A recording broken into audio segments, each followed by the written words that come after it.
Future of Gaming Industry in 2035 Anticipation. This video is made based on my personal experience, like a diary entry. In 5 or 10 years, I may look back and see whether I was right or wrong.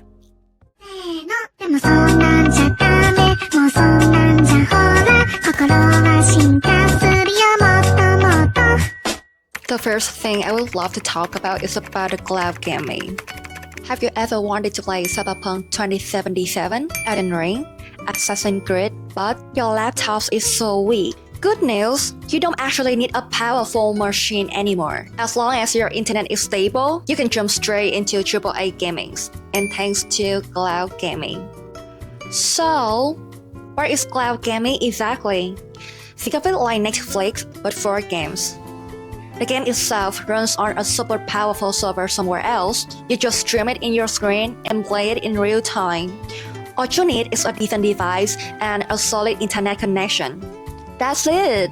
So there are a few major platforms that you may want to know. NVIDIA GeForce Now. It works great with games that you already own on Steam or Epic. If your internet is good, you will have beautiful graphics and also low input lag. Downsides? Not every game is supported, and also you need to own your games.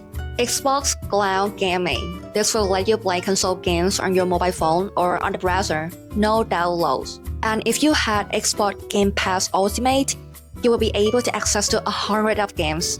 However, there is one problem that it is not available in every country yet.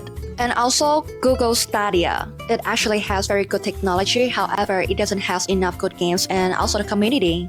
But can we play AAA games on phone with cloud gaming? God of War, Cyberpunk, Forza Horizon 5? Sound like they do really need a high-end PC or a PS5, right? But not anymore. Now you can play them on your phone. And here is how it works. The game runs on a server somewhere out there. And your phone just streams the video feed. It's like watching a YouTube. So what do you need to get started? A strong internet connection, a Bluetooth controller like Razer or Xbox for smoother controls, and an account with a cloud service. So what the experience really like, huh? Graphics are solid. Usually it will be in HD or even better. If your network is good, your lag will be barely noticeable. And you can switch between devices from the PC continue to your phone. Super convenient.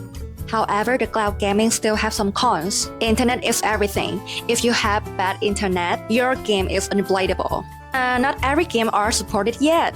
Sometimes the resolution or the frame rate can drop depends on your server. And it is not great for competitive esport. There's still a little bit of lag. My second prediction for the future of gaming industry is personalization in games. Have you ever noticed the games today, they are not only about completing quests or winning the battles anymore. They are starting to understand you. Seriously. From how you play, how you enjoy the game, even though whether you want to take a break from the main quest to go fishing. So, what does personalization in gaming mean? It's not just picking your hair color or change your skin. Personalization means the game is adapting to you. If you are a greedy type who like to steal stuff in the game will start suggesting more missions lean into that playstyle. Like Resident Evil 4 Remake, it even has the function of adaptive difficulty. The game actually gets easier or harder based on how you play.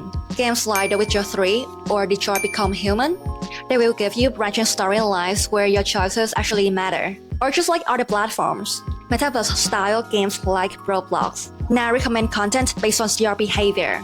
Just like Netflix and Spotify does with shows and music. And the next one is user-generated content in games. When players become creators, we are living in a world where the line between the gamers and developers are kind of blurry. It's no longer the game's rule only made by someone else. Today, the gamers are stepping to become the true creators. They can build their own content and shape the world in their unique ways.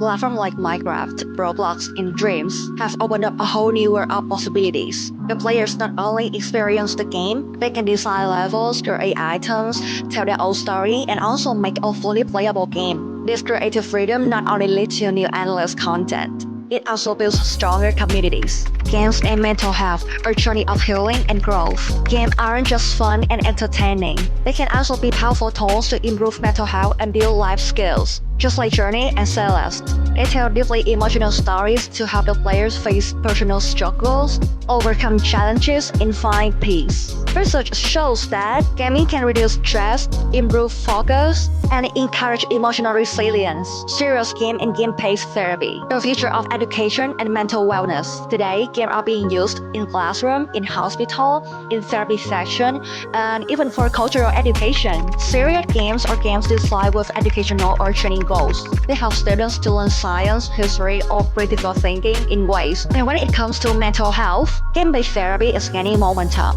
The games help the players to explore their emotion, reduce symptoms of anxiety, depression, and PTSD, and safely practice coping strategies in virtual environment. Whether in schools or in therapy clinics, games are becoming a part of solution. And another one is cross-platform. And why is cross-platform so important? First of all, it will break the device barriers. In the past, if you were on PC, you couldn't play games with friends on PlayStation or mobile. Thanks to the cross-platform technology, now everyone can connect to a larger, even more inclusive gaming communities. Secondly, it gives you more flexibility. Gamers can play on whatever device they prefer, without needing to buy a new expensive hardware. And finally, bigger reach for developers. Especially for indie developers, cross-platforms opens doors to a much wider audience. And a question that a lot of people ask me, is there any opportunity for indie studios? The answer is yes, and always yes. Why indie games offer a different experience from AAA titles? Firstly, creative freedom. Indie developers don't have to follow market trend or shareholder demands. They are free to experience with fresh ideas.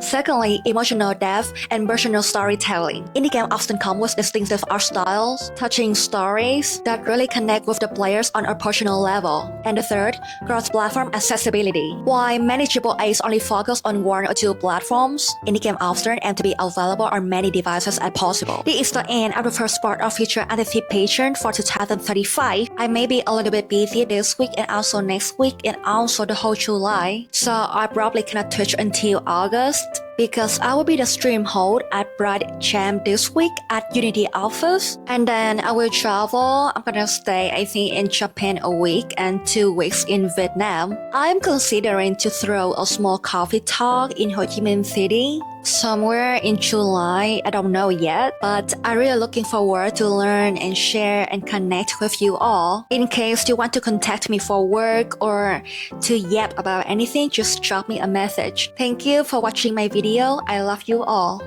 Bye!